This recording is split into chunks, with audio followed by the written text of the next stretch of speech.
మరణించినటువంటి వ్యవహారం, అదేవిధంగా మౌలిక సదుపాయాలు లేకుండా క్యూ లైన్లలో భక్తులు పడుతున్నటువంటి ఇబ్బందుల విషయంలో కానీ, అదేవిధంగా గోశాల అంశంలో యావత్ రాష్ట్రం మొత్తం కూడా చూసింది. కరుణాకర్ రెడ్డి గారు ఏ రకంగా సవాల్ విసిరారు, దానికి సిద్ధపడి గోశాలకు వస్తానంటే కూడా ఎందుకు రానిలేదు.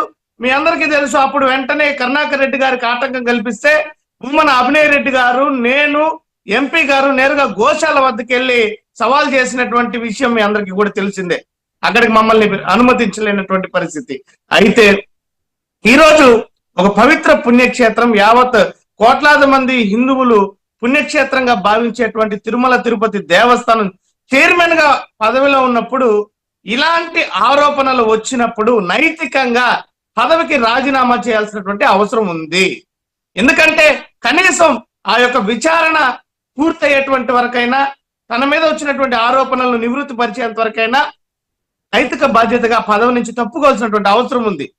కానీ బిఆర్ నాయుడు గారు ఆ పని చేయకుండా, ఎవరో చెప్తే నేను ఎందుకు రాజీనామా చేస్తా, చంద్రబాబు నాయుడు గారు చెప్తేనే నేను రాజీనామా చేస్తా, నాకు ఇదేం బతుకు తెరువు కాదు, నాకు హైదరాబాద్ లో చాలా వ్యాపారాలు ఉన్నాయి అంటే, మీ వ్యాపారాలు మీవి ఉన్న బలవంతంగా మేమేమన్నా చైర్మన్ గా ఉండమని ఎవరైనా కోరారా?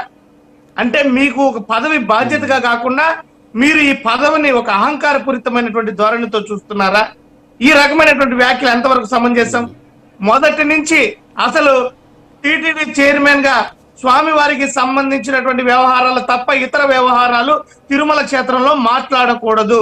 కానీ కొత్త సంస్కృతికి బిఆర్ నాయుడు గారు అధ్యక్షుడిగా అయినప్పటి నుంచి మొత్తం రాజకీయ కార్యకలాపాల గురించే మాట్లాడుతున్నారు. ప్రెస్ మీట్లు నిర్వహించడం, దాని మీద రాజకీయ విమర్శలే చేయడం, పని కట్టుకొని రాజకీయ విమర్శలకే ప్రాధాన్యత ఇవ్వడం వంటి అంశాలు బిఆర్ నాయుడు గారు చైర్మన్ గా అయినప్పటి నుంచి చూస్తూనే ఉన్నాం.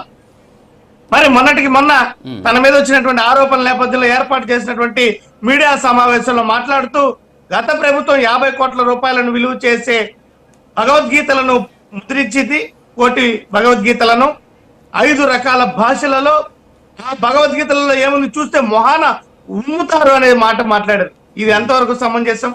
ఇది హిందూ సమాజం అంగీకరిస్తుందా? ఈ రకమైనటువంటి భగవద్గీతను ఉద్దేశిస్తూ మాట్లాడినటువంటి మాటలను ఎవరైనా కూడా దీన్ని అంగీకరిస్తారా? భగవద్గీత అనేది నిత్యం హిందూ ధర్మ ప్రచార పరిషత్తులో భాగంగా ప్రతి ఒక్కరం కూడా, అంటే ఒకటి ఇక్కడ మత ప్రచారంలో భాగంగా భగవద్గీత ప్రతి ఒక్కరం కూడా ఓకే, ఇవన్నీ ఓకే, ఎస్.